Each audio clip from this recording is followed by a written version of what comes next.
परदास में दास कई तुलसी, हरि भजन बिना सब जीव दुखारी।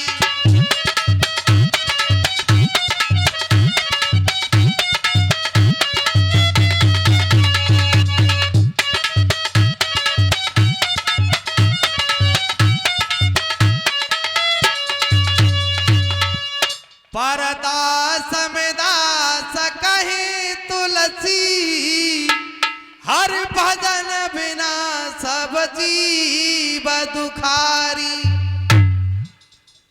अत संक्षेप में कब आए भगवान, बहादों के महीना में आए भगवान। और देखिए भगवान को हमारा भारत देश सबसे प्रिय लगता है। भगवान श्री राम आए तो अयोध्या में आए, भगवान श्री कृष्ण आए तो मथुरा में आए। और विद्वानों का तो ये मत है, अगर कलयुग में अवतार कलिक भगवान का होगा तो हमारे संभल में होगा।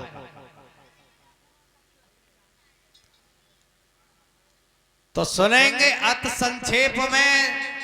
मथुरा के बीच आहुक नाम के राजा हुए हैं, जिनके दो पुत्र हुए हैं, उग्रसेन और देवक।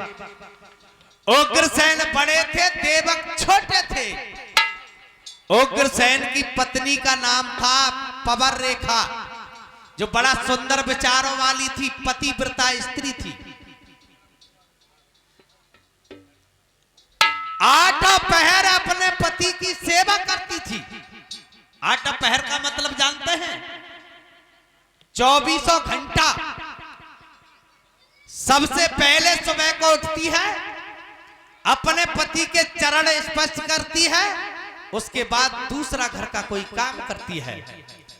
और शर्मा जी इतनी भीड़ में कह दिया जाए कि कौन सी ऐसी माताएं बहनें हैं जो सुबह ही उठती हैं तो अपने पति के पैर छूती है, हाथ उठाओ। बहुत बदल गया। देखिए पंचवटी पे उपदेश देते वक्त अनुसुईया ने सीता से कहा था, हे बेटी सीता, तुमने बहुत अच्छा किया जो 14 वर्ष बिताने अपने पति के साथ वन में आई है, क्योंकि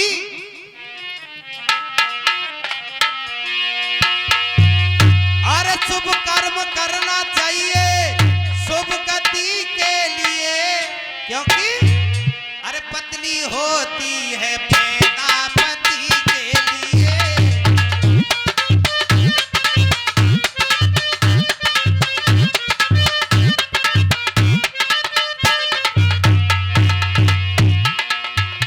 आर नाई चाची चाल चले कोई,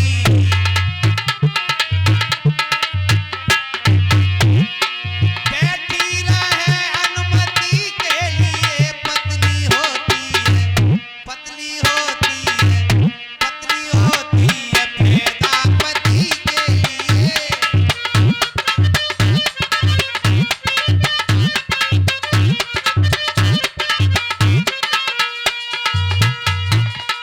आओ हम क्यों बुराई करें शर्मा जी काबू की? क्या उसी पवर रेखा के गर्भ से कंस का जन्म हुआ है। बड़ा पापी है कंस, बड़ा दुराचार करने लगा है। शिकायत आने लगी उग्रसेन के पास।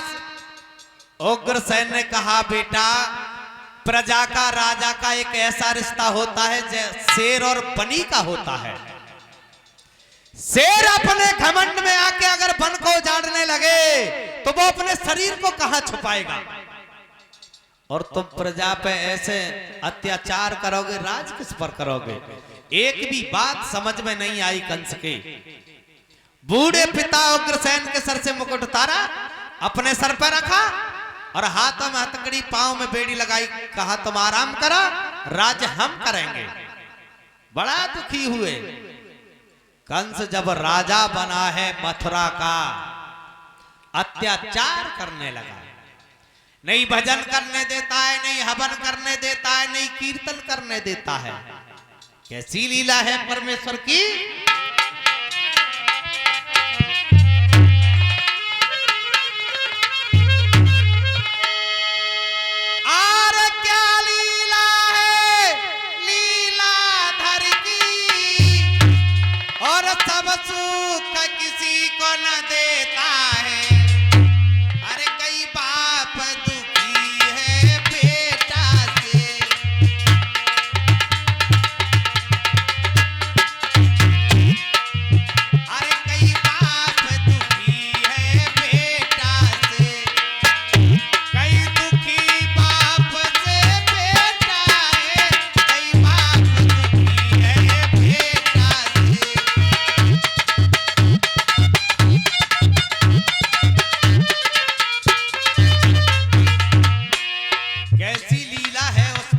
परमेश्वर की। एक पेड़ की तरफ नजर डालो, उस पर फल लटके हुए हैं, दूसरे पेड़ की तरफ नजर डालो तो उस पर फरी लगी हुई है, और तीसरे पेड़ की तरफ नजर डालो तो उस पर फल है न फरी है। एक की डाली सूखी